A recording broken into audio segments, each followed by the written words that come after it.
Bien, Todo, entonces todo suyo. se me fue la... ¿Ustedes están viendo en full screen? Porque a mí no, No, me parece. faltaría ponerlo en presentación.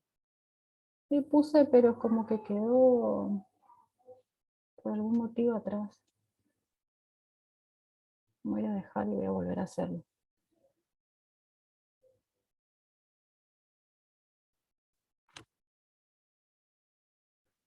Les estaba diciendo de que vamos a continuar con lo que es patología del espacio pleural.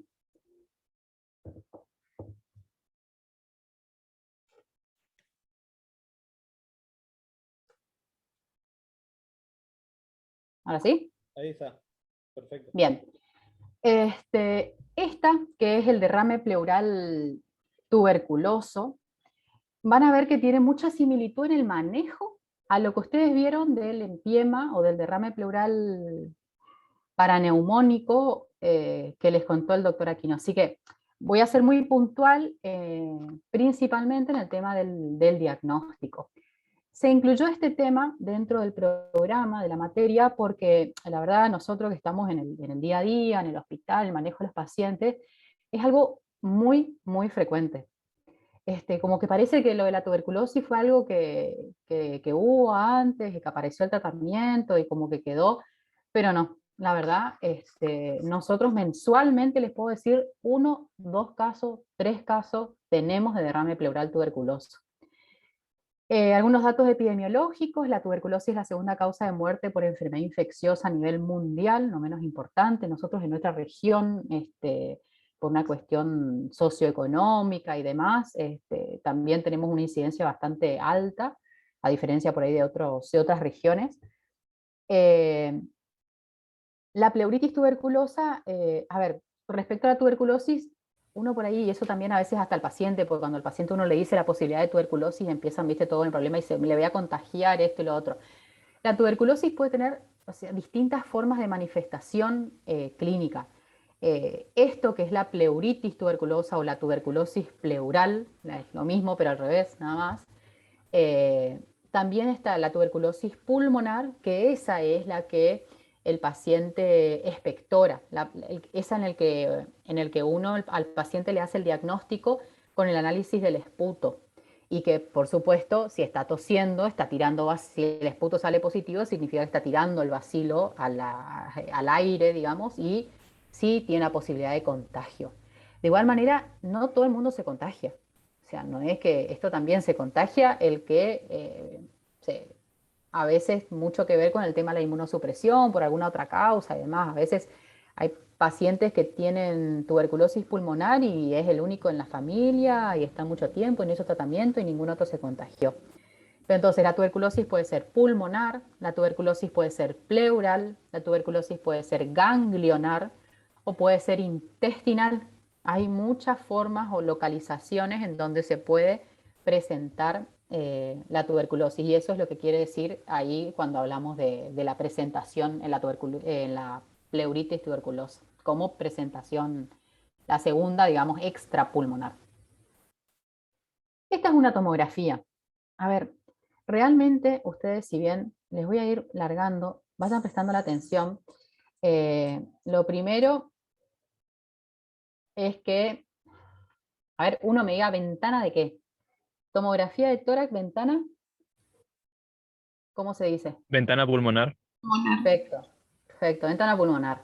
Acá lo que estamos mirando es justamente el parénquima, alteración parenquimatosa pulmonar. Que hay una cosa que se puede ver así como muy groseramente, por ejemplo en esta congelación ahí en el fin del átomo, que es que, así muy groseramente, o díganlo con sus propias palabras, ¿qué hay en esta imagen que quedó ahí tildada? ¿Hay una diferencia o no? Una opacidad. Una opacidad, perfecto. Pero lo primero así, si ustedes miran, dice, hay una asimetría, o sea, hay una disminución del volumen pulmonar o del pulmón, del lado, ¿de qué lado? Derecho. Derecho. Perfecto, bien, eso es otra cosa importante a situarse, porque es como mi izquierda, pero en realidad usted tiene que pensar cómo entra el paciente en el tomógrafo y por eso este lado es el lado derecho. Entonces hay una disminución del volumen. Ahí así claramente uno ya puede ver que el pulmón de ese lado está más chiquito. Es cierto, hay una opacidad, pero si uno me va mirando desde arriba, vean que arriba es como que está similar y después se va haciendo cada vez más notoria la asimetría. Hay infiltrado pulmonar, fíjense que hacia adelante como que se vio una zona de infiltrado, está marcada la cisura. Hay muchas cosas que no pueden decir. Ahí yo volví, vean como en esta zona está marcada la cisura. ¿Tá? Habitualmente uno la cisura prácticamente ni la ve. No es normal verla marcada. Y está como resaltada y suele ser o por el engrosamiento de la pleura visceral, porque en esa zona los lóbulos están separados por cisura. Entonces, si la pleura está engrosada por algún motivo, la vamos a ver así en aumento en su intensidad. O bien, si entre los dos lóbulos se junta un poco de líquido, que puede ser la causa de esa opacidad y demás que estamos viendo, porque se mete entre los dos lóbulos y marca, resalta la cisura. Esta es la otra ventana, que sería la ventana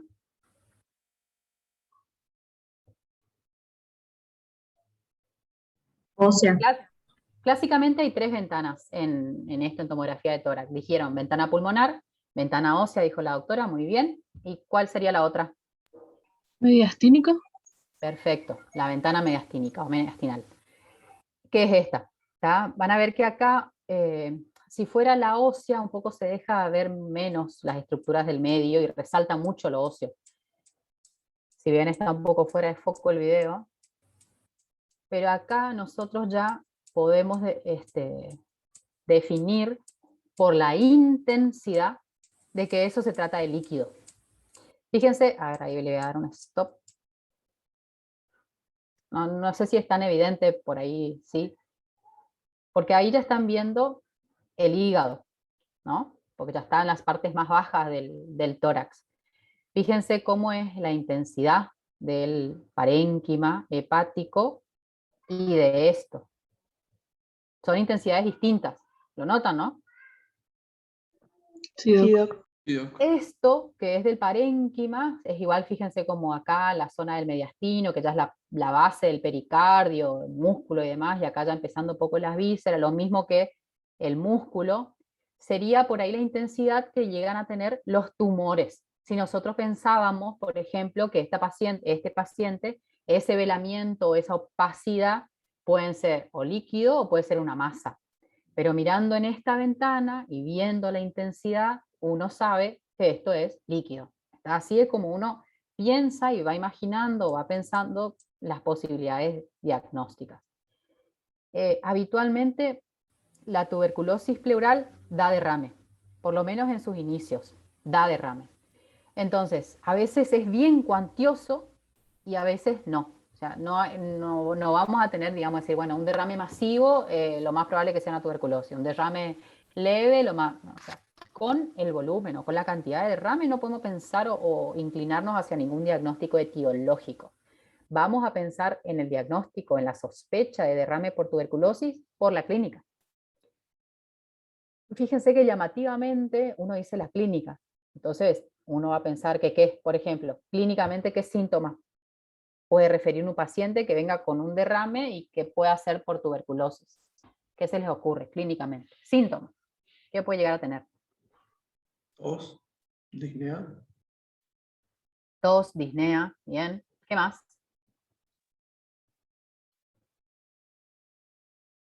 fiebre, Fiebre, bien. Característica de la fiebre por tuberculosis. Es una pregunta clásica porque es una cosa que ya nos va a inclinar a decir, mira, la fiebre tiene altas chances de ser, es típica de la tuberculosis.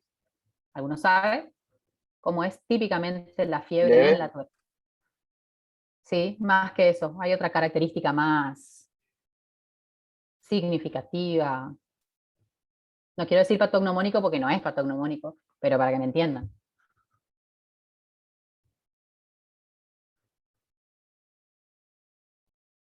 A ver. No se refiere al escalofrío. Tiene otra característica. Que aumenta por las noches, puede ser. Bien, bien, doctor, que no sé quién me habló, porque ven ahí que no los veo.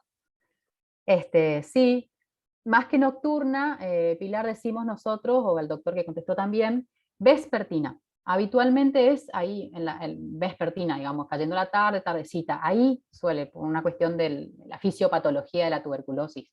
O la sudoración nocturna. Esta quizá es hasta la más común. El paciente te cuenta que a la noche se transpira todo, que se moja, que se humedece su ropa, sobre todo, por supuesto, la remera, la ropa del tórax, la sudoración nocturna.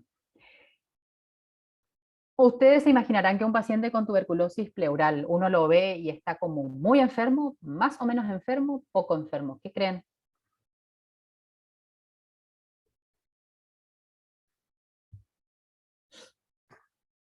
Así a la semiología, al ojo clínico. A ver, estamos en una materia quirúrgica, pero estimo que con el doctor Aquino les habrá pasado lo mismo, o con el doctor nosotros, si bien somos cirujanos, y lo mismo es al revés, los clínicos son clínicos, pero si uno no entiende o no interpreta la patología, que después la va a tener que tratar quirúrgicamente o no, para eso tenemos que tener toda nuestra base clínica de entender y comprender la enfermedad, y después resolverla en caso de que requiera tratamiento quirúrgico. Pero tengo que dominar la clínica, si no, no voy a hacer el diagnóstico y puedo ser excelente operando, puedo hacer cirugía de alta complejidad y demás, moviendo las manos puedo ser muy bueno, pero si yo no pienso y no razono a los pacientes, estoy incompleto como médico, como cirujano. Antes, la mayoría de los pacientes con tuberculosis venían todos adelgazados, así como con, ¿viste?, esa fase de enfermo, de abotagado, descompuesto, refiriendo esa tos o esa sudoración. La disnea va a depender de la cuantía del derrame pleural, en el caso de que sea por derrame pleural. A veces puede estar asociada la tuberculosis pleural con la pulmonar, y entonces el paciente va a tener más disnea aún, porque además del derrame tiene nódulos o infiltrado pulmonar, que también está alterando la función. Y lo otro es que consultan por un dolor torácico, el dolor pleurítico. ¿Cómo es el dolor pleurítico? Dolor en puntada, digamos, como que... En puntada, de perfecto, en costado. puntada de costado. Exacto, doctores, perfecto, ahí completaron, entre tres, entre Francisco, Karen y demás. Yo veo dos nombres por ahí, si se usa más Karen o Leticia, no sé, perdón. Perfecto, chicos, o sea, dolor en puntada de costado, ese es el característico dolor pleurítico, por distintos orígenes de derrame pleural. Puede ser derrame pleural tuberculoso, paraneumónico, maligno, ¿está? Pero el dolor es típicamente así. Pero también están los pacientes que vienen con la nada misma, ¿eh? Por ahí alguna molestia, alguna puntadita que tuvieron al costado y se hacen una radiografía por eso y ¡tac!, derrame. Paciente inmunocompetente, joven, sin tos, sin disnea, sin nada.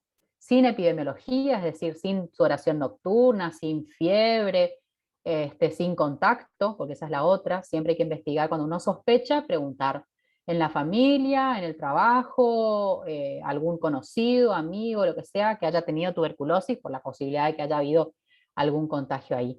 Entonces, todas esas son las preguntas clínicas que uno va a hacer para sospechar que el derrame es por tuberculosis. La primer conducta, que es este cuadro que están viendo, es la toracocentesis. ¿Qué es la toracocentesis? Esto ya lo vieron con el doctor Aquino. ¿Qué es? Por definición, toracocentesis.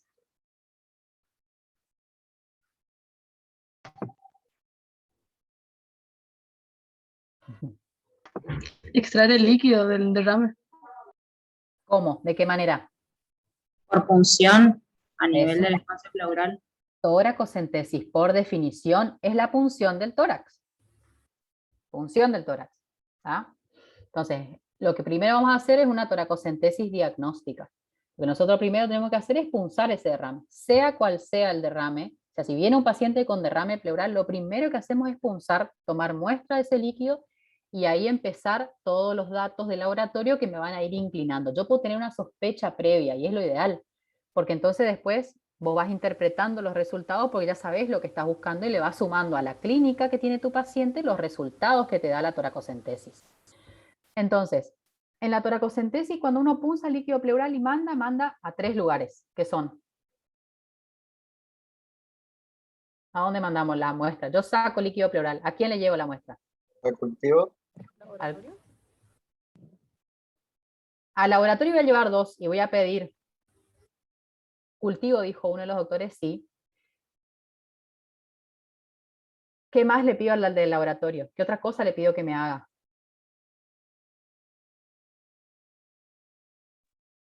Un análisis para saber el contenido de Bien, la extracción.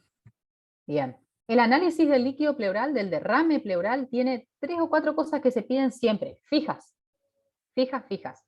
Y para la sospecha de tuberculosis le vamos a agregar una más. Esto ya les dio el doctor Aquino, les voy a refrescar nomás la memoria porque ya sé que lo dieron. Cuando ustedes mandamos a 3 lugares. Mandamos al laboratorio para hacer el físico-químico, mandamos al laboratorio para hacer la bacteriología y mandamos al patólogo para hacer la citología. ¿Tá? Entonces, al laboratorio, cuando le pido el físico-químico, le voy a pedir pH, glucosa, proteínas, recuento celular. Después, habitualmente se pide con análisis de sangre porque se hacen unos índices, el de proteína pleura, proteína plasma, LDH pleura, LDH plasma, recuento celular, que ya les dije, y acá cuando yo sospecho de tuberculosis, le agrego ADA. El ADA es una enzima marcadora que también que se pide, porque la verdad que tiene una rentabilidad muy alta para el diagnóstico de tuberculosis en pacientes menores de 35 años. Si un paciente menor de 35 años en la toracocentesis me viene un ADA elevado, es el diagnóstico de tuberculosis, ni más ni menos.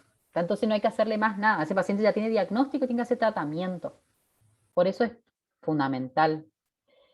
Si tiene más de 35 años, por más que el ADA sea elevado en su valor, estamos obligados a biopsiar, porque las chances de que haya otra enfermedad asociada son altas, de que pueda haber principalmente la posibilidad de un cáncer, además asociado, que estamos obligados a descartar. Esto es algoritmo, esto es manejo, y ese es uno de los libros que yo le digo, pero así es el manejo, por lo menos de las principales sociedades de manejo de patologías respiratorias de la Argentina y de la región, y esta, por ejemplo, que es española, y de la CEPAR, que es una sociedad española de medicina de patología respiratoria. La mayoría de las guías vienen de ahí y se usan en la Asociación Argentina de Medicina Respiratoria, que es esto. Lo que dice además del ADA y en el cuadrito, linfocitos y neutrófilos, son las células que uno le pide al del laboratorio que miren el recuento celular. Yo lo que le pido es que miren el microscopio en un examen directo y rápido qué tipo de células ve en ese líquido pleural. Es muy común que si es etapa inicial de la tuberculosis haya muchos linfocitos. A veces, como la tuberculosis es una enfermedad crónica y el paciente por ahí demora en consultar a veces porque no está tan sintomático, después van predominando los neutrófilos. Pero esto no es categórico, es lo habitual, ayuda para ir sumando en el diagnóstico. Si no tengo nada de eso y yo sigo sospechando que el derrame puede ser por tuberculosis, está indicada la biopsia pleural. ¿Tá? Con la biopsia pleural voy a tomar un pedacito del tejido de adentro, ahora vamos a ver de qué forma se puede hacer, y de ahí mando otra vez a bacteriología para hacer cultivo para VAR, cultivo para el bacilo ácido alcohol resistente, le pido al patólogo, como en biopsia, mando un pedazo a una biopsia, y en la biopsia lo que le pido al patólogo que se fije si ve granulomas inflamatorios, porque la tuberculosis es una enfermedad granulomatosa. Si el patólogo lleva a ver granuloma tuberculoide, entonces tengo el diagnóstico hecho. O si el cultivo del bacilo ácido alcohol resistente da positivo, está el diagnóstico hecho. O bien puede ser negativo y no ser la tuberculosis, y recién ahí descarto con una biopsia pleural. No solo con el líquido, pero el líquido es el primer paso, porque hay algunos pacientes que ya con eso se diagnostican, principalmente los menores de 35 años. Pero si tiene más de 35 años, igual hago el análisis del líquido pleural, por más que después tenga que biopsiarlo, porque es el paso a paso, y porque uno va a ir a la biopsia con un poco más de idea de la posibilidad de que realmente sea una tuberculosis. o bien ese líquido pleural, que eso es el análisis rápido, el físico-químico sale, pH, glucosa y todo eso sale ahí a las 2 horas, 3 horas. El ADA demora 2 días, 3, a veces 4. El cultivo de un líquido pleural demora 2 meses. ¿Tá? Eso no es algo menor, porque usted tiene que entender de que necesitamos nosotros manejar los pacientes y tomar una conducta. O sea, no podemos dejar a un paciente con un derrame, probablemente tuberculoso, 2 meses, para esperar el cultivo a ver si es o si no es una tuberculosis. Por eso también es que uno va a la biopsia, porque con la biopsia por ahí ya tiene más detalle macroscópico, porque va a mirar adentro de la cavidad pleural cómo está la pleura. La biopsia habitualmente sale en 7 días, 5 o 7 días, una biopsia puede estar leída por un patólogo. Entonces, pero es cierto que también se puede esperar. Uno puede tomar muestra de líquido, mandar a hacer el cultivo del líquido pleural, como dice la otra llave de este algoritmo, y de ahí puede ser negativo, y ahí descartamos, o bien positivo, y con eso ya hace tratamiento. ¿Se entendió? Sé que no puedo avanzar, me quedé colgado. Ahí está. En cuanto a la biopsia pleural, hay varias formas de biopsia.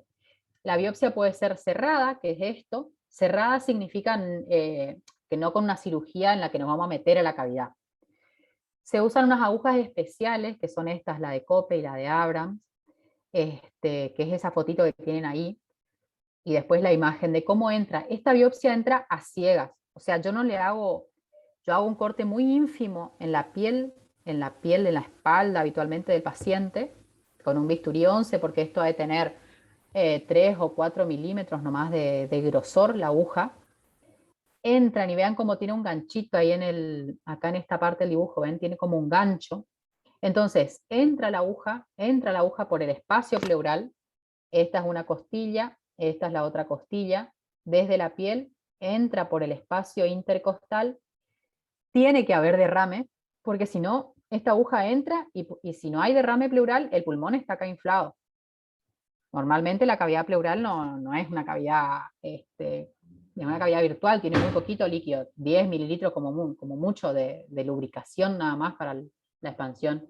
Pero si hay un buen derrame, entonces sí, puede entrar la aguja teniendo riesgo de no enganchar el pulmón, porque este es un gancho que si engancha el pulmón le va a hacer un agujero y ahí va a hacer un neumotórax al paciente como complicación. Entonces entra el ganchito a ciegas, como les digo, porque entra por la piel y yo voy entrando nomás, lo voy haciendo el tac, tac, tac, tac, casi como cuando se pone el drenaje pleural en un neumotórax, así como primer tratamiento. Y el ganchito se clava dentro del espacio, yo siento que estoy adentro, como tiene una luz, es decir, es hueco, es una aguja, voy a obtener líquido pleural y yo ya sé que estoy en la cavidad pleural. Y una vez que estoy en la cavidad pleural me clavo y me tranco hacia la pared y arranco, literal. Y vienen fragmentos de pleura pequeños, fragmentos de 3 milímetros, 2 milímetros.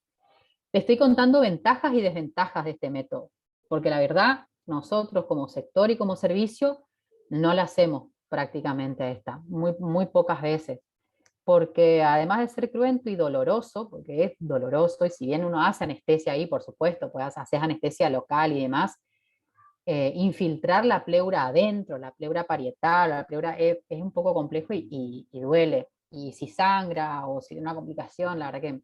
Y los fragmentos que se sacan son pequeños, y es biopsia ciegas, o sea, vos no estás viendo bien lo que sacás, o vas sacando nomás, por ahí saca un poco de músculo, saca un poco de grasa, y bueno, y eso se manda.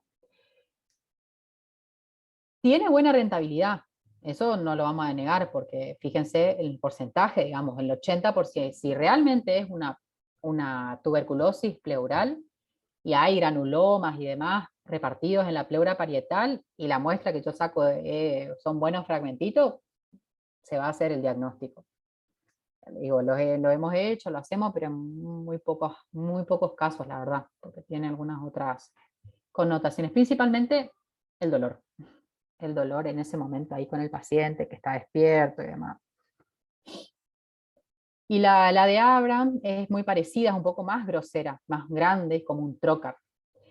Y esta es la otra forma, Esta es abierta, es decir, se hace por toracoscopía, entramos en la cavidad pleural y fíjense como la pinza, esa pinza tiene 5 milímetros, y fíjense las lonjas, los fragmentos, digamos, de pleura que se sacan, digamos, con esta pinza. Y bueno, obviamente que esto se hace con anestesia, habitualmente anestesia general, se puede hacer toracoscopía con una sedación, dependen por ahí los pacientes, pero es un procedimiento rápido, estamos hablando de 40 minutos de cirugía, es entrar, aspirar el líquido, mirar, tomar nuevas muestras, lavar, limpiar la cavidad, tomar las biopsias de pleura, y por ahí la desventaja es que sí o sí salen con un drenaje, con el drenaje pleural que se usa para los neumotórax, habitualmente lo mismo. Pero que un drenaje pleural que si todo va bien, al otro día se saca y ya está. Pero bueno, esto tiene una rentabilidad un poco más alta que la cerrada. Este es otro video que también es para biopsia pleural. Hay algunas características macroscópicas. Creo que este video lo pudieron haber visto porque miré un poco el video en la clase. Hay características macroscópicas, o al ojo humano, digamos, para pensar en tuberculosis pleural. ¿Qué es eso? A ver si les puedo llegar. Bueno, ahí ven, se toman muestras de líquido pleural, todo eso se puede hacer de ahí en el intraoperatorio.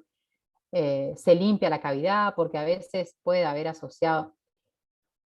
Esto que ven ahí en la pared, a ver, esto. Hay como una descripción de un hallazgo para tuberculosis que es como gránulos de sal gruesa.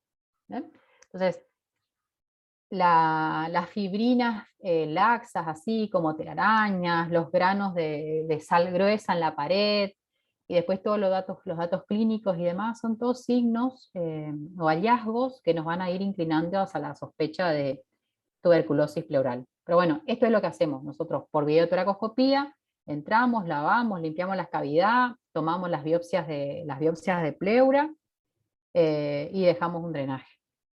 Habitualmente, le digo, un procedimiento rápido y se tolera bien por los pacientes. Por supuesto que hay distintos tipos de pacientes. Los riesgos de los procedimientos, por más sencillo que sean, si es un paciente con alto riesgo quirúrgico, lo va a hacer con uno o con otro procedimiento. Pero lo importante es la rentabilidad, me parece, la rentabilidad de la muestra, el tamaño de la muestra, que alcance, que se pueda mandar a cultivo, a bacterio, a patología.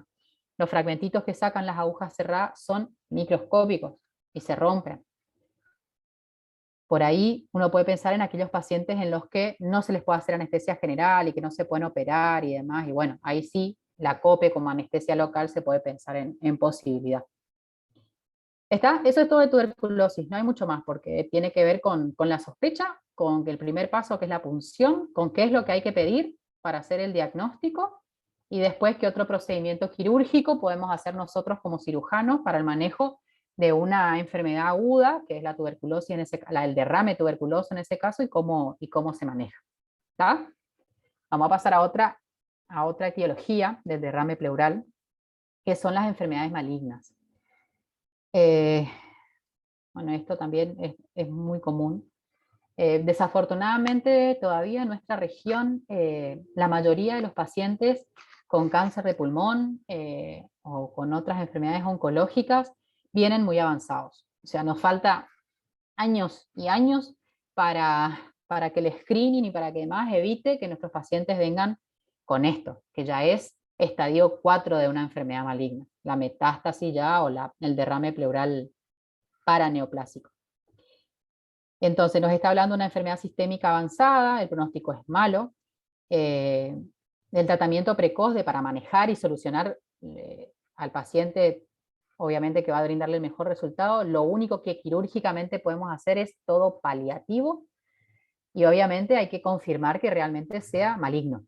No podemos pensar nomás que es maligno, hay que hacer el diagnóstico de malignidad.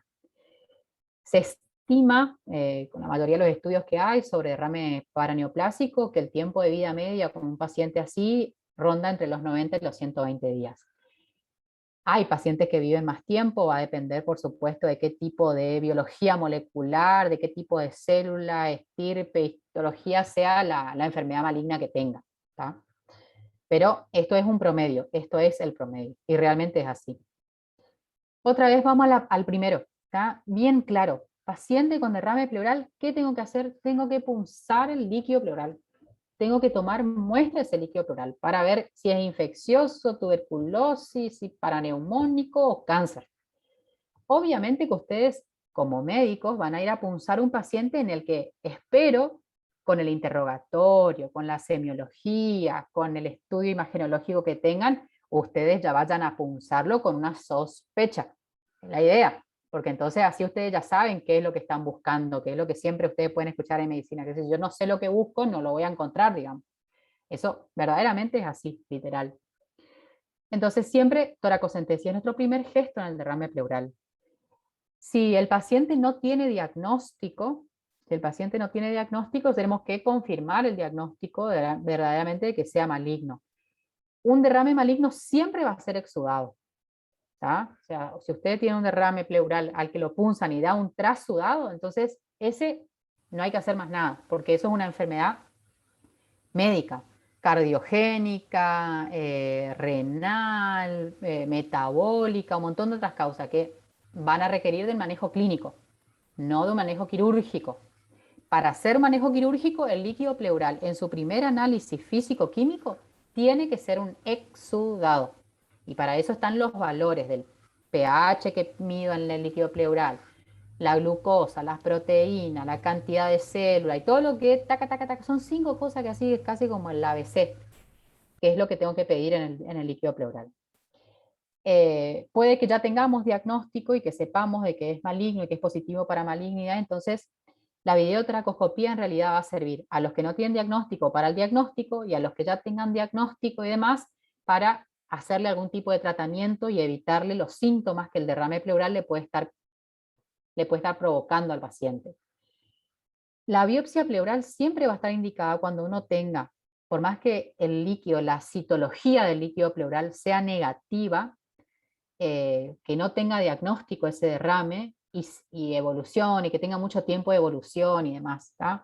Pero habitualmente cuando uno ya tiene el paciente con el derrame pleural y ya hace el paso a paso y es un exudado y tengo la sospecha de que pueda ser un cáncer porque veo una lesión en algún órgano, o habitualmente lo más común es de pulmón, después vamos a ver otros que son los más comunes que evolucionan con derrame pleural maligno, ¿tá? Yo tengo que pensarlo, ¿está? Entonces la biopsia, y pensar en que tengo que hacer una biopsia pleural, porque solo con líquido pleural tampoco te van a poder decir mucho los patólogos, porque el líquido pleural puede ver células sueltas, puede llegar a decirte el patólogo sospechoso para malignidad o positivo para malignidad. Pero a veces, más si el paciente no tiene diagnóstico de nada, es decir, un paciente que estaba en su localidad, en el interior, y que vino con un derrame pleural, uno le punza y el patólogo te dice positivo para malignidad. Con eso no me puedo quedar, porque con eso el oncólogo, que es el médico que lo va a tener que hacerle quimioterapia, además no le puede hacer nada. ¿Qué es lo que necesitamos saber? ¿De dónde viene? ¿Qué tipo es? Es decir, adenocarcinoma, carcinoma epidermoide, carcinoma de células claras, cáncer de ovario, ¿de dónde viene? ¿Está? Entonces para eso con el líquido pleural no alcanza, hay que tomar tejido, y es el tejido en biopsia lo que va a brindar el diagnóstico completo. Bueno, estos son los principales, como ven acá, el cáncer de pulmón y el cáncer de mama son los que se llevan la mitad de la etiología del derrame pleural maligno. Linfomas o cáncer de ovario, después ya lo otro la verdad que es bastante menos común. Pero fíjense nomás que con esto, pulmón y mama, tenemos más de la mitad. Bien, y después, ¿qué hacemos? Otra vez el manejo, ya lo dijimos, más si está sintomático el paciente. ¿Qué síntomas? Disnea, principalmente la disnea, porque sí, los malignos suelen ser cuantiosos. Lo más común es que sean moderados a masivos. Entonces el paciente viene muy disneico. Y hay que mejorarle ese síntoma, hay que sacarlo de la disnea, porque para que no esté con esa calidad de vida, por más avanzado que esté su enfermedad. Hay algunos que dicen que por ahí a los pacientes que están asintomáticos y demás, uno puede esperar, es cierto, puede esperar, porque si está verdaderamente asintomático, el tema es que habitualmente lo más común es que evolucionen después a un aumento del derrame. Depende un poco otra vez ahí la estirpe, qué tipo de cáncer es su primario, el que le está provocando el derrame pleural. Hay algunos que responden bastante bien, como los linfomas, por ejemplo, responden bien a las quimios. Entonces, por ahí, por más derrame que tenga, hacen quimio o cambian de línea, cambian a otra droga de quimioterapia y con eso mejoran el derrame y no hay necesidad de hacerle un procedimiento quirúrgico. Bueno, otra vez un poco de estadística, con esto no quiero joderlos mucho porque no, principalmente que recuerden, miren todos los tipos que hay, pero otra vez, pulmón y mama se llevan bastante, y la verdad que es así, yo que estoy en la práctica, el día a día y demás, esto es así. Mañana tenemos una paciente con un cáncer de mama avanzado que viene ya con derrame pleural y lesiones pulmonares y demás, así que. Mujer, 68 años, es un ejemplo. Vean, a veces pasa tanto tiempo, más en la mama. La mama tiene una sobrevida, las pacientes con cáncer de mama tienen una sobrevida muy buena. Muchas pacientes viven muchos años, viven más de 10 años, como esta paciente, fíjense que se operó de su cáncer de mama hacía 14 años. Y después de hacer su quimio y demás, quedó en control, es decir, de tanto en tanto se hace tomografías de control, nomás, por tener el diagnóstico previo.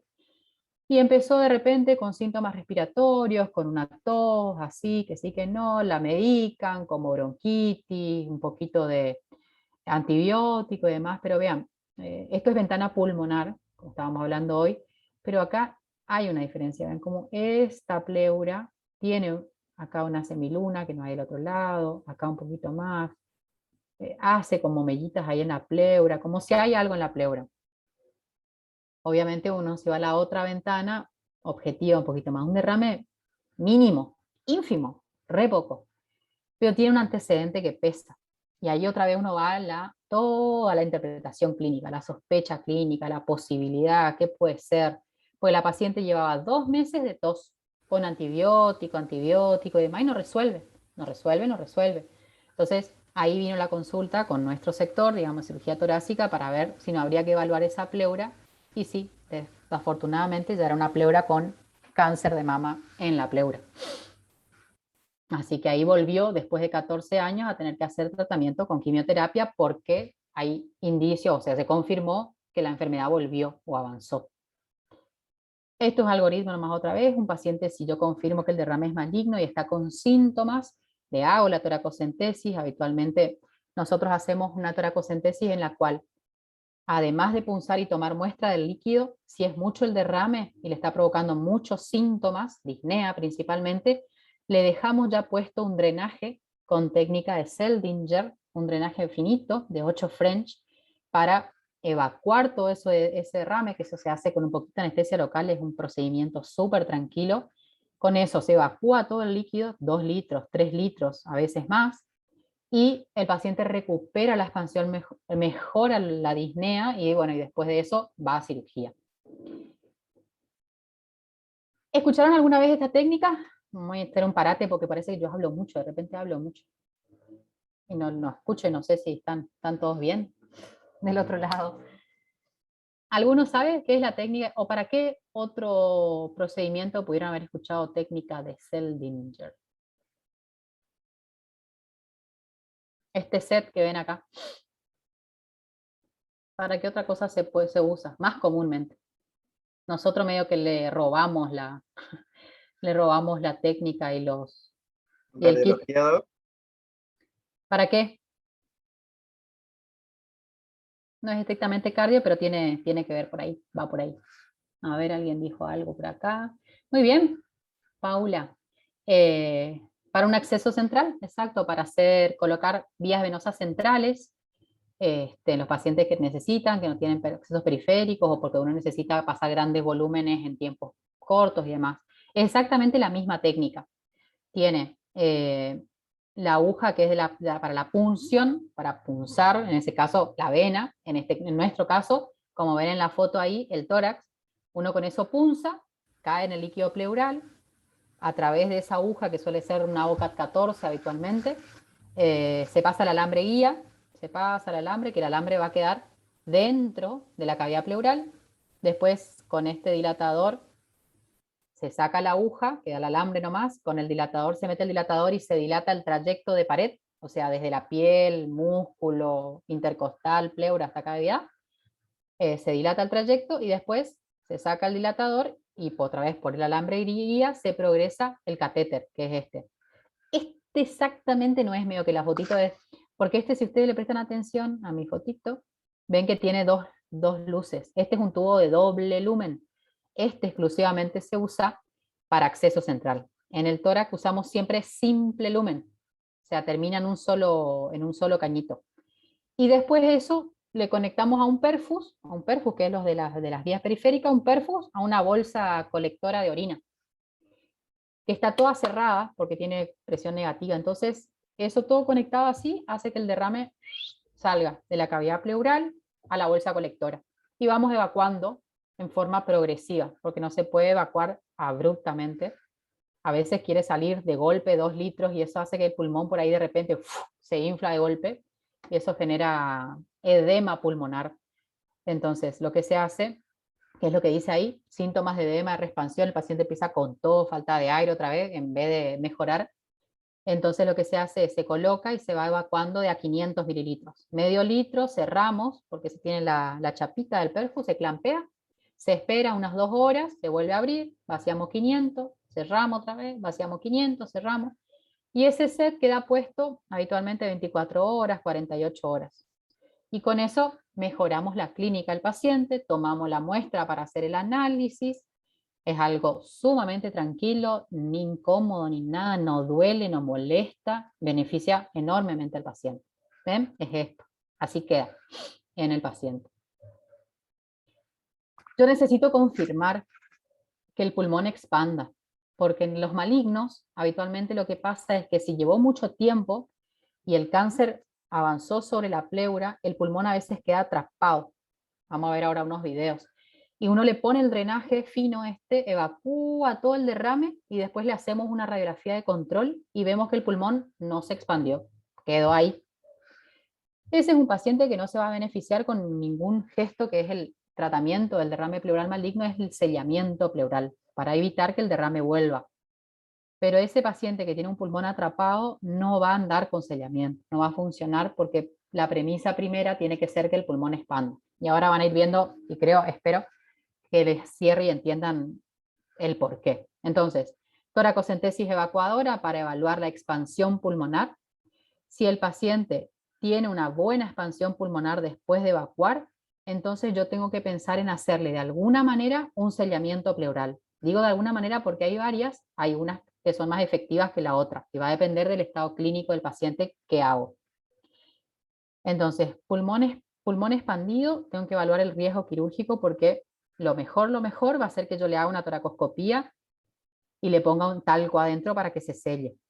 Pero si el paciente tiene un riesgo quirúrgico que es muy alto, por cardiópata, porque en la función respiratoria está muy mal, ya tanto tiempo hace que esté enfermo, porque es oncológico y no tiene ni fuerza muscular y demás, lleva mucho tiempo enfermo, entonces si yo veo que su expectativa de vida es muy baja, muy mala, entonces probablemente no le dé ningún beneficio, no va a cambiar el pronóstico del paciente, al contrario, le voy a estar agregando un riesgo, agregándole morbilidad y acelerando una cosa que no está bien. Entonces yo tengo que evaluar muy bien el paciente al que le voy a hacer una u otra cosa. Estos son algunos datos clínicos que te pueden hacer pensar en que, bueno, que la expectativa de vida de ese paciente va a ser mala, que ya esté infectado, que tenga leucocitosis, que esté hipoxémico, que aún después de la evacuación del derrame, y que si yo le mejoro el pulmón para que respire un poco mejor, igual sigue hipoxémico.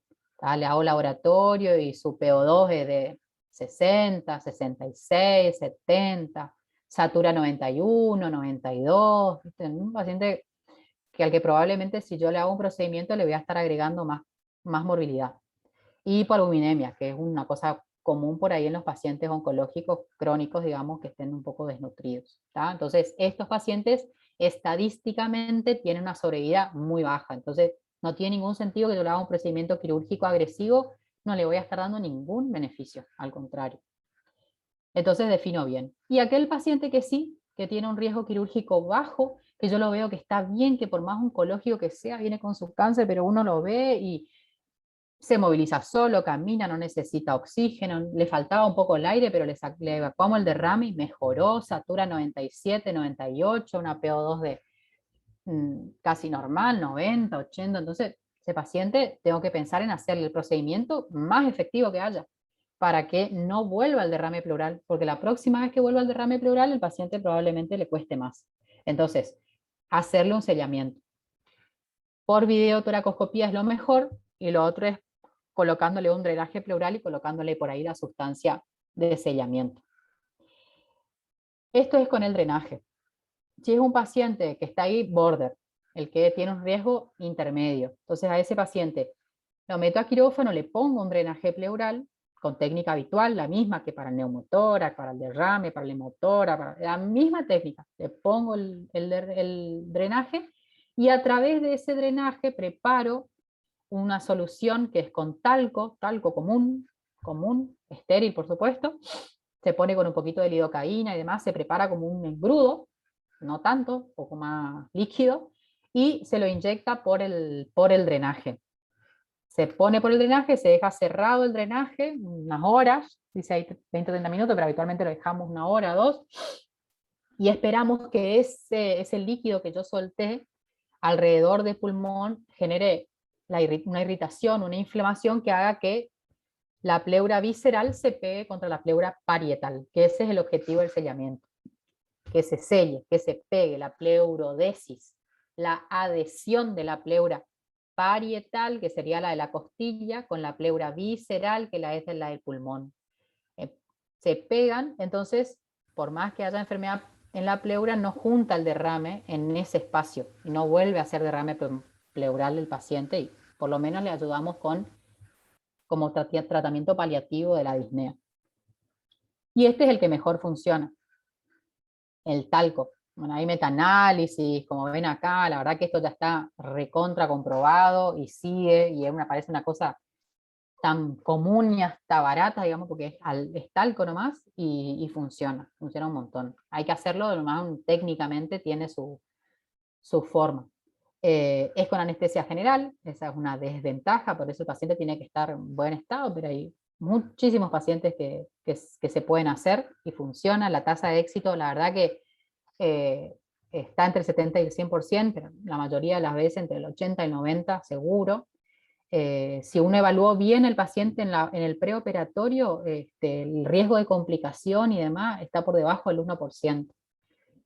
Acá les muestro un videíto. Uno entra con la videotoracoscopía, hace habitualmente solo 2 incisiones de 1 o 2 centímetros. Una más arriba, al costado, línea media axilar, y una más abajo. Abajo pone la óptica y por el otro agujerito aspira el líquido, si quedó el líquido del derrame pleural, y se espolvorea. El talco sale seco y uno ve todo el nevado. Y esa es esta técnica, el powderage. El otro, que era como el engrudito que yo les decía por el drenaje, es la técnica de slurry. Estos son sus términos, digamos, internacionales. Pero bueno, principalmente que vean esto. La verdad que esto, ven, es un talco que lo único que hace es irrita, genera como toda una irritación pleural y que hace que se pegue el pulmón, que es lo que ustedes ven ahí moviéndose, insuflando de a poco abajo, contra la costilla. Se deja un drenaje, que el paciente sale de quirófano con un drenaje que tiene 1 o 2 días habitualmente, después se saca el drenaje y se va sin nada. Hay otros agentes que se pueden utilizar en lugar del talco, pero el talco es el que mayor tasa de éxito tiene. Después hay quimioterápicos y antibióticos que también, como generan irritación pleural, provocan la adherencia. Pero realmente, además del costo, la tasa de éxito es más baja, y lo otro es que son más dolorosos, porque irrita de una manera distinta, entonces duele. Sí, los procedimientos, a ver, yo te puedo hablar del equipo con el que trabajo, el doctor Aquino y yo trabajamos juntos, acá en Corrientes. El doctor Aquino se va también a Resistencia. No son todos los centros que hacen cirugía torácica. Acá en la provincia, nosotros somos un sector que trabaja en red para toda la provincia, y vienen todos en la parte pública al hospital escuela, que es el único lugar donde hay torácicos, digamos, nosotros. Y después, obviamente, sí está en la parte privada, que estamos lo mismo. pero es una especialidad en la que somos pocos por ahora. Hay formación, es más, nosotros también tenemos una formación. Ahora esta semana termina una primer residente que sale después de 3 años, además de hacer cirugía, o sea, vos tenés que ser primero cirujano y cirujano general, o sea, hacer la residencia de cirugía general y después otra residencia de torácica. El valor de corte del HADA, hay distintos valores. Vieron que cada laboratorio tiene sus rangos. Y bueno, y te ponen, además, cuando uno mide el valor, te da un valor y después al costadito te ponen los rangos. Pero acá el 40 más o menos es el punto de corte, que era una cosa que estaba preguntando Leticia. Bueno, esto es de los agentes que les decía, entonces el talco es lo que funciona. Estos son estudios que corroboran esto que les estoy contando, tanto la comparación de los resultados obtenidos haciendo esto del talco por videotracoscopía y haciéndolo por el drenaje. Siempre es mejor por videotracoscopía, obviamente que si el paciente no está óptimo para eso, lo hacemos de la manera en que se pueda, por lo menos para ofrecerle alguna forma de tratamiento, pero a veces no se puede. A veces pasa lo que les conté al principio, de que, bueno, vean, esto es un hemotórax. Eso es muy común, eso creo que no les dije. Es muy común en el derrame paraneoplásico. Uno cuando hace la punción, la toracocentesis, ya ahí las características macroscópicas del líquido también ayudan al pensamiento de qué es. Porque la tuberculosis cuando uno punza suele ser un líquido ceroso, clarito, amarillo, amarillito así, por eso como el suero, por eso ceroso. Cuando es más bien paraneumónico, el empiema y demás, suele ser más pesado, más denso, turbio. El amarillo ya turbio, hemático, a veces un aspecto y pesado, denso el líquido. Y en el derrame paraneoplásico, tipo la característica de siempre es el hemático, o por lo menos un cero hemático, pero ceroso, solo ceroso, muy raro. Siempre tiene un tinte hemático, porque habitualmente tiene esto, que son la presencia de las lesiones estas. Ay, miércoles, las lesiones, los implantes pleurales.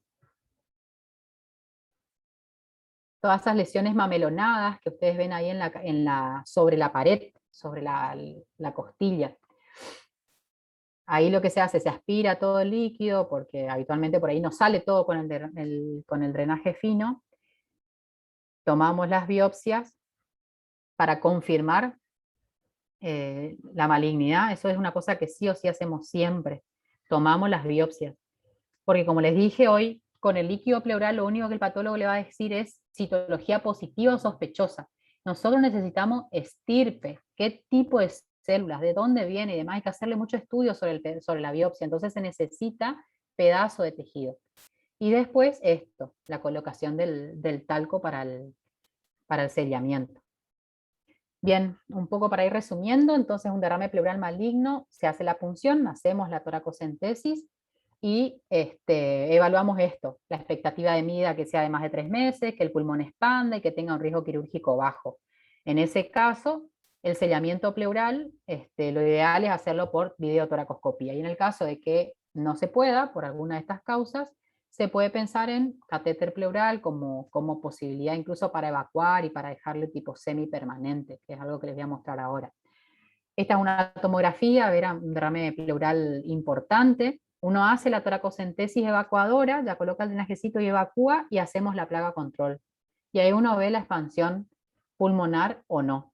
Lo que la flecha está señalando ahí es esto, que es el vértice. Ahí, vean que ahí termina el pulmón. Esta parte no expandió, ahí arriba.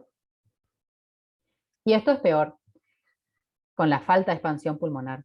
Vean, así estaba el velamiento y todo predrenaje.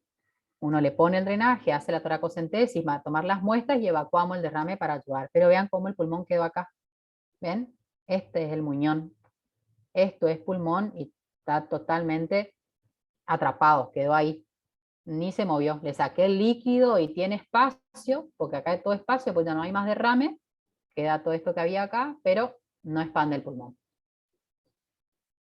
Entonces ahí por ahí algunos dicen, bueno, hagámosle broncoscopía porque por ahí no expande porque está tapado el bronquio y no le llega el aire. Puede ser, está bien, uno piensa y puede hacer. Algunos pacientes, hay algunos reportes de serie de casos y demás de que está indicado. La verdad es que si está ahí la lesión o que si es tumor y demás, tampoco le vamos a poder hacer la gran cosa. Ya un pulmón atrapado y el pronóstico, ustedes ya saben, ya lo dijimos al principio, con derrame pleural maligno, hagamos lo que hagamos, el paciente tiene un pronóstico malo. Estamos hablando de 3 meses, 4 meses en el promedio. Así sería como se ve. Vean cómo esto, entramos, ya se evacuó el derrame, y uno, como él está dormido y está ventilado, le pide al anestesiólogo que le dé bolsa para ver si expande. Dale, vamos a expandir, vamos a expandir. Y no expande. Y fíjense las características, porque ustedes pudieron haber visto ya con el doctor otro tipo de pulmón en las toracoscopías en las que el pulmón expande verdaderamente. Este no expande. Entonces la toracoscopía acá tuvo el objetivo de tomar las biopsias para hacer el diagnóstico completo, pero no se sella. Pues no tiene ningún sentido ponerle el talco ahí, porque yo necesito que se contacte una pleura contra la otra. Si yo le tiro talco ahí, lo único que voy a hacer es que se acumule un engrudo de talco de un lado del otro y eso no se va a sellar. Por razonamiento deductivo común, no hace falta explicar mucho más sobre eso. A veces pasan complicaciones, como en cualquier cirugía, y estos pulmones que están así tan rígidos, tan duros y enfermos por neoplasia, pueden romperse. Yo le saco el líquido, cuando estaban líquidos estaban ahí como sostenidos, uno le evacúa el derrame pleural y demás para tratar de hacer algo y en el afán de querer expandirlo y levantarlo, se rompe. Y es lo que se llama fístula. Broncopleural es lo común, pleuropulmonar también pueden llegar a escuchar, que es un poco lo que se ejemplifica acá en el gráfico. Se rompe, se abre la pleura visceral y entonces escapa aire. Lógicamente este paciente en este drenaje pleural, en el tubo pleural que sale hacia el frasco, va a estar todo el tiempo burbujeando, burbuja, burbuja, burbuja, porque sale el aire desde el pulmón al drenaje.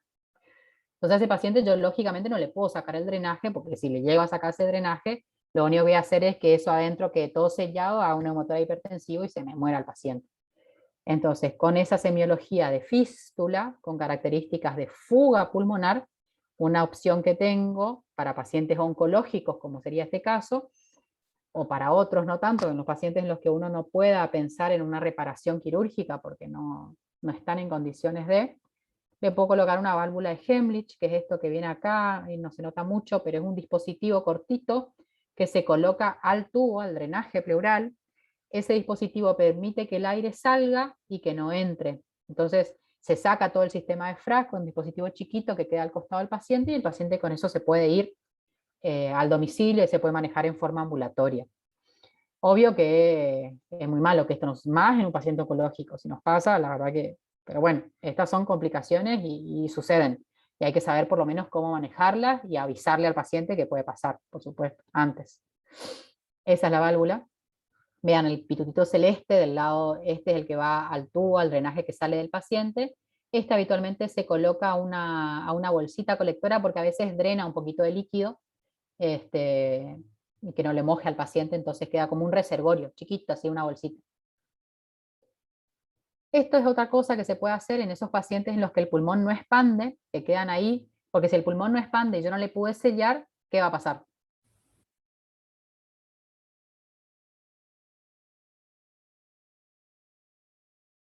Yo entré, le hice la toracoscopía, le hice la biopsia y vi que el paciente ese no expande. Intentamos expandirlo ahí en quirófano, pero no hubo caso.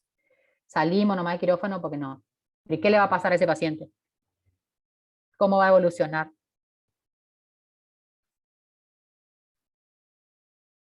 ¿Para qué hago yo el sellamiento pleural? ¿Para qué hacía el sellamiento pleural? ¿Cuál era el objetivo?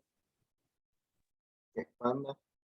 No, el sellamiento pleural. Que se ¿Cuál es el adhiera objetivo? la pleura visceral de la pleura parietal Eso es lo que hace, pero ¿cuál es el objetivo? ¿Para qué yo quiero que se adhieran? Para para que evitar no que exista un espacio virtual y que no haya un derrame de nuevo.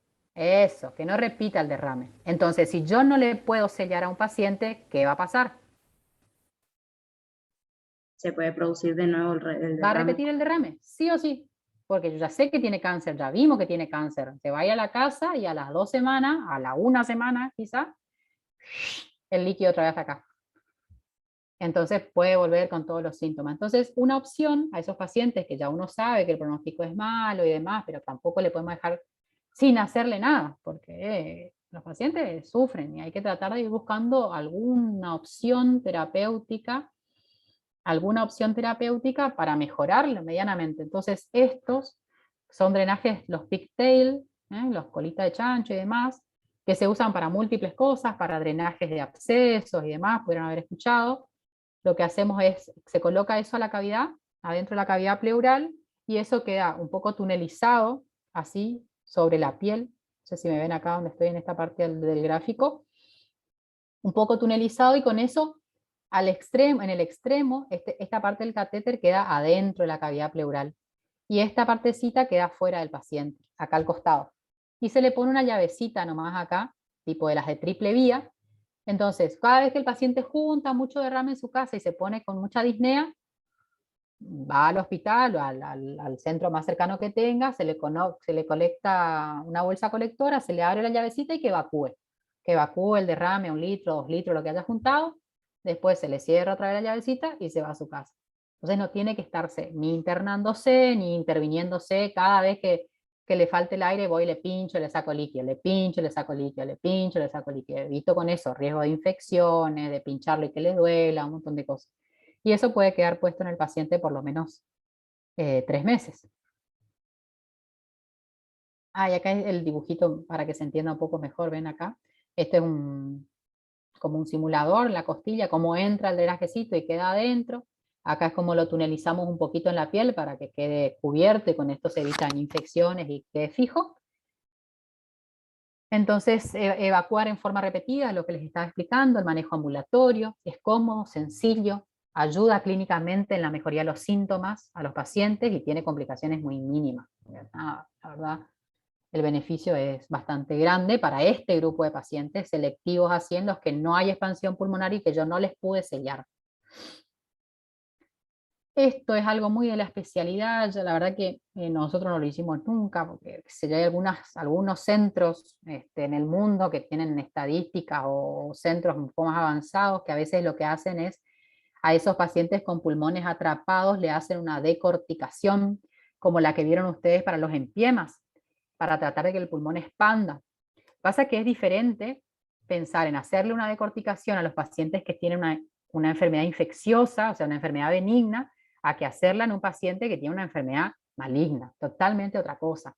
Y volvemos a lo mismo, o sea, yo ya sé que el pronóstico es malo, cuánto agresivo me tengo que volver, cuán agresivo voy a ser con un paciente en que desafortunadamente la enfermedad ya está avanzada. Por lo menos esa es la forma en la que pienso yo. Yo les muestro porque son cuestiones que existen, están en el libro, están en la literatura, pero no es algo que comúnmente se haga, ¿no?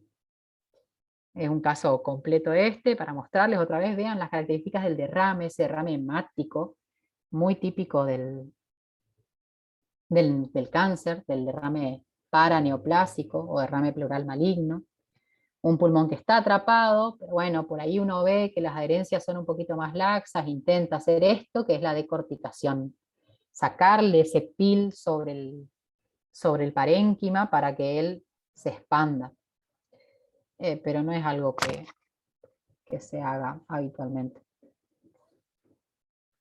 El derrame pleural maligno a veces tiene un origen primario. Vieron que yo les dije que principalmente el cáncer de pulmón y el cáncer de mama son las principales causas de derrame pleural maligno, pero la pleura, así como toda nuestra economía y nuestro organismo puede desarrollar cáncer, la pleura también puede tener un cáncer que es el primario es en la pleura, o sea que no es una metástasis en ningún lado, sino que es propio de la pleura.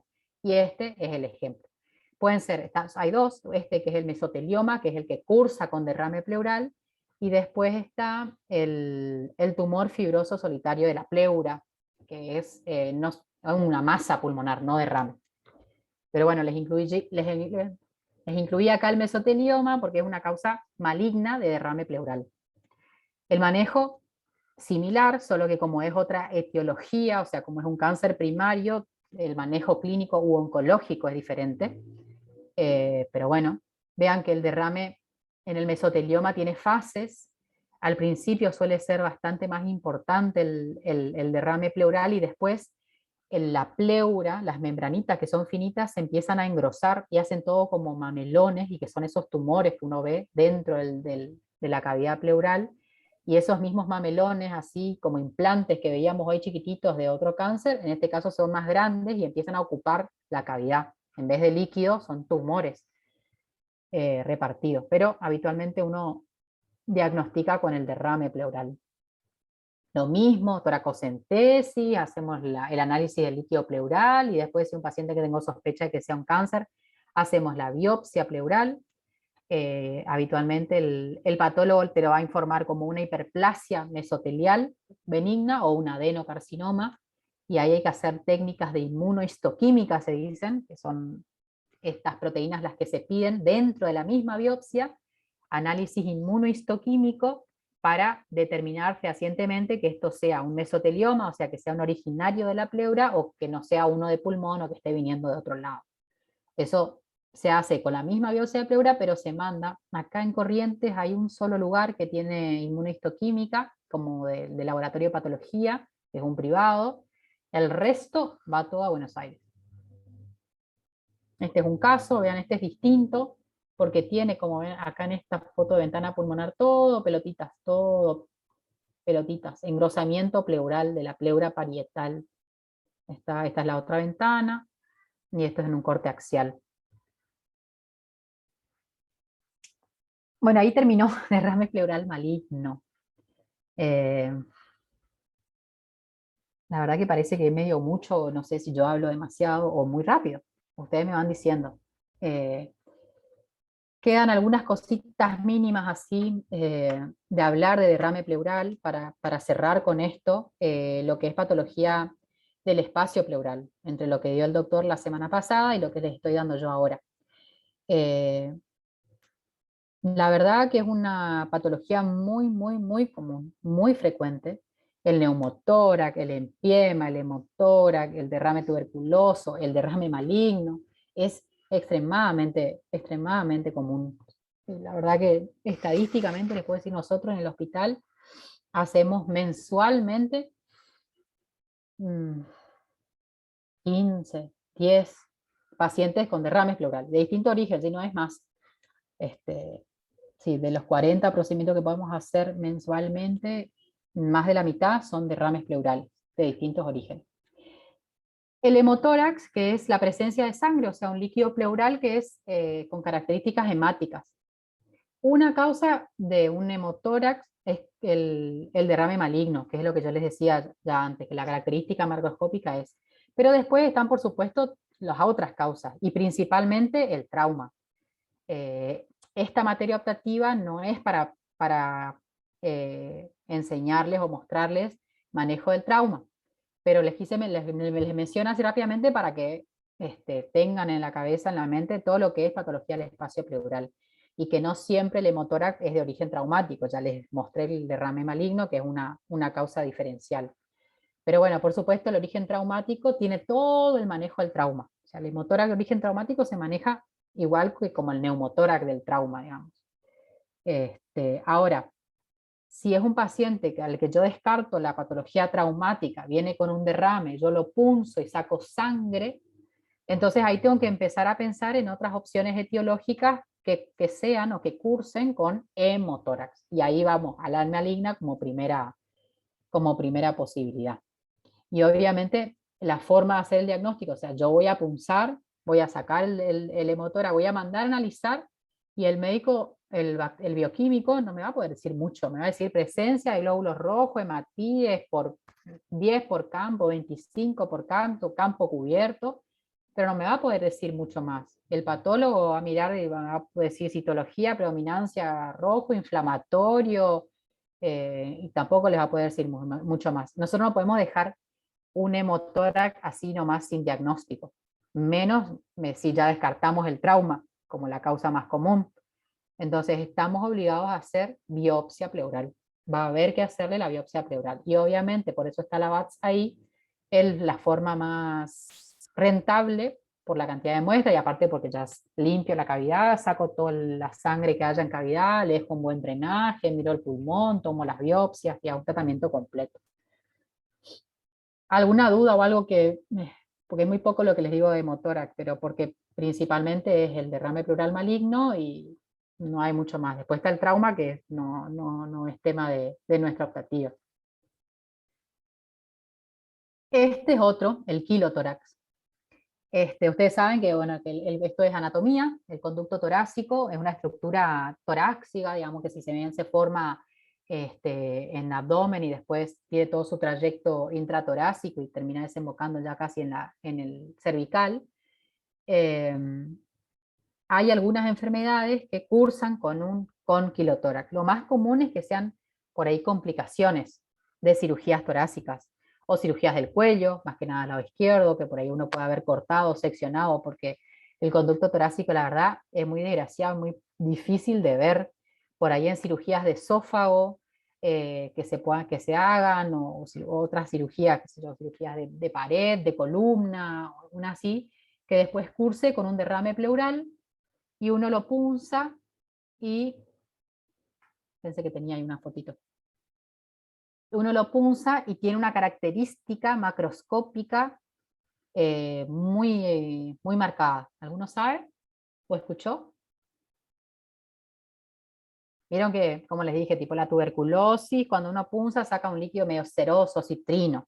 Cuando es empiema, habitualmente es como un poco más turbio, más pesado.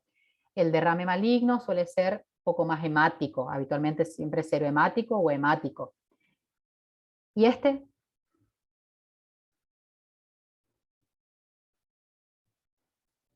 Cirugías cardíacas también suelen tener mucha esta complicación. Uno punza y el líquido es de un aspecto bien distinto. Y a estos pacientes, en lo que uno sospecha que pueda ser un quilotórax, al líquido pleural, al físico-químico, tengo que agregarle el pedido de triglicéridos. Porque ¿qué drena el conducto torácico? ¿Qué lleva? ¿Qué hay en el... Eso, a ver, alguien. Bien, eso. Rocío, Rodrigo, dicen blanco, lechoso, sí. Sale un líquido con blanco. Depende un poco del tiempo de ingesta o de ayuno que haya tenido el paciente, porque obviamente se vuelve más blanco cuando recién se comió, o depende de las comidas más grasas, son las que más se manifiestan, pero es bien así. El diagnóstico se hace midiendo triglicéridos en ese líquido pleural. Si yo punzo y salgo un líquido lechoso, blanco, tengo que pedirle triglicéridos. Y si los triglicéridos me dan por arriba de 110, que este sí tiene un punto de corte, como preguntaba Leticia hoy de este sí, mayor a 110 es diagnóstico de quirotórax. Además de los accidentes y que sea tipo iatrogénico por complicaciones postoperatorias y demás, el quilotórax suele verse en enfermedades neoplásicas, comúnmente el linfoma. Porque el linfoma, como va afectando toda la cadena ganglionar y demás ahí, cursa muy comúnmente por obstrucción de los ganglios que van tapando el conducto torácico con quilotórax. Entonces no es infrecuente de ver. Es muy raro, es más raro, mucho más que todo lo otro, pero existe y hay que pensarlo y hay que conocerlo. Bien, entonces ahora sí resumiendo y vamos a ir un poco terminando todo lo que es patología del espacio pleural, lo relajamos un poco, aparte ya. No sé cuánto tiempo llevamos, no conté, no me fijé, de clase casi una hora, un poco más. Un poquito más de una hora. Muy poquito del manejo del derrame pleural, solo para resumir, como les dije, hay que estudiarlos de manera sistemática. Esto es lo que les dije al principio, o sea, tengo que verlo, yo soy médico, tengo que concentrarme clínicamente en cuáles son los síntomas que cuenta, los antecedentes y demás. Integrar esto, variables clínicas, antecedentes, la exploración física, las pruebas analíticas, laboratorio de sangre, relacionando así con la sospecha clínica, y nos van a orientar hacia un diagnóstico pre-toracocentesis. obviamente pedir los estudios pertinentes que yo crea que haya que completar a ese paciente. Hay muchos procedimientos que se pueden utilizar para el diagnóstico y para el tratamiento del derrame pleural. Hay que elegir, obviamente, el mejor, acorde al caso clínico, al paciente, a la experiencia del cirujano, a lo que cuenten, a lo que tengan, en dónde están trabajando, qué es lo que pueden hacer. Si ustedes le punzan el líquido, ¿a dónde van a mandar? ¿Tienen un bioquímico que les examine ese líquido? El laboratorio en donde ustedes trabajan, ¿tiene ADA? ¿Mide ADA?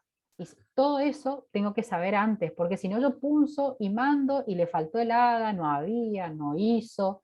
Entonces estoy desperdiciando, no desperdiciando, sino que ustedes ya le hicieron una agresión, por más punción que sea, ya le hicieron una agresión al paciente. Y no está bueno que, te tengo que pinchar de nuevo porque no tenía, porque no sé qué, porque te pincho acá y lo mandan a otro hospital de mayor complejidad y demás. O sea, lo importante es hacer toda la evaluación del algoritmo, lo que va a necesitar y lo que hay que hacer en el paciente. No es solo la experiencia del cirujano, en realidad a veces no tiene que ver solo con eso, porque uno puede ser, y esto, por ahí ustedes ya con esto aprenden y ya saben lo que hay que hacer, pero no está en sus manos que el bioquímico mida, que el bioquímico mire, que el patólogo tenga la voluntad de mirar la citología, si tienen más linfocitos, o a veces cuando se necesita el apoyo del otro, uno está un poco solo. Entonces eso dificulta a veces y bueno, nada, por eso hay que tratar de siempre conocer y trabajar en forma multidisciplinaria y ir haciendo las cosas en pos del paciente, de brindarle lo mejor al paciente. El enfoque multidisciplinario, por supuesto. El maligno es una enfermedad muy común, muy frecuente. Si lo tratamos precozmente y evitamos que llegue a la falta de expansión pulmonar, porque si yo identifico el derrame maligno lo más precozmente posible, ese se va a poder sellar. Si ya viene un mes más tarde, un mes y medio más tarde, va a llegar con el pulmón ahí atrapado y no se va a expandir más y no le voy a poder sellar. Entonces no le voy a estar pudiendo brindar lo mejor que hay para el manejo del derrame pleural maligno. El manejo debe ser multidisciplinario, por supuesto.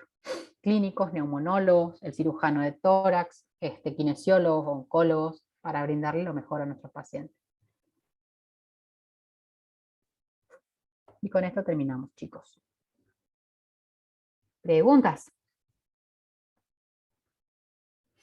Bueno, bastante fueron preguntando durante. Algunas cosas fueron preguntando durante y otras cosas fuimos hablando después. Doctora, ¿qué conductas se siguen cuando el pulmón no se puede volver a expandir en el paciente que queda, digamos, ese espacio? ¿Va a ser derrames a repetición, digamos? Y una cosa lo más efectiva es tratar de colocarle un drenaje del percutáneo, el pigtail ese que les mostré, un catéter, que quede puesto en el paciente en forma semipermanente. Se le deja puesto al paciente ahí al costado y cada vez que junta, va al centro de salud, al hospital, se abre el drenajecito porque se le va a quedar puesto, le evacuás el derrame, cerrás de nuevo y se va a la casa. Son procedimientos que ofrecen, digamos, esta mejoría transitoria, rápida y menos invasiva a los pacientes. Después, por supuesto, está todo el tratamiento oncológico, porque como son malignos, tienen que hacer toda su rehabilitación oncológica, pero ese pulmón ya no se va a recuperar más. Ese pulmón que está así, con falta de expansión pulmonar y es maligno, va a quedar así. Por eso se colocan esos drenajes. Ahora después cuando reveas esta charla, que ahora seguramente Diego ya la va a subir después, fíjate, vas a ver que cuando yo explico y hablo de esto, de la falta de expansión de los pacientes que quedan con pulmón sin expandir, la opción es colocar estos drenajes transitorios, que es el pigtail, el que queda puesto en el paciente y se va a la casa con eso.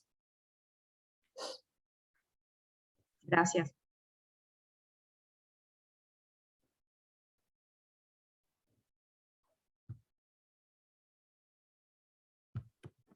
Bueno, chicos, estamos. Cualquier cosa, ya saben, tienen el aula, lo tienen a Diego, nos estamos comunicando, seguimos con las clases de esta manera por ahora. Y chusmen de tanto en tanto el aula virtual para ver si tienen alguna actividad o algo. Cualquier cosa, si llegamos a subir actividades, le vamos a decir también a Diego que les avise, cuestión de que no quede ninguno sin sin hacer la actividad, porque es fundamental que la hagan, por una cuestión de que van a ser cosas sencillas, pero de la práctica, los tips de práctica principalmente. Y sí, Leti, se va a subir la clase, por supuesto. Exacto. Muy bien, Muy bien, doctora. chicos. Muchas gracias. Buenas noches, por favor. Gracias, Doc. Muchas gracias, Doc. Chao, Gracias, chao. Doc. Gracias, Doc.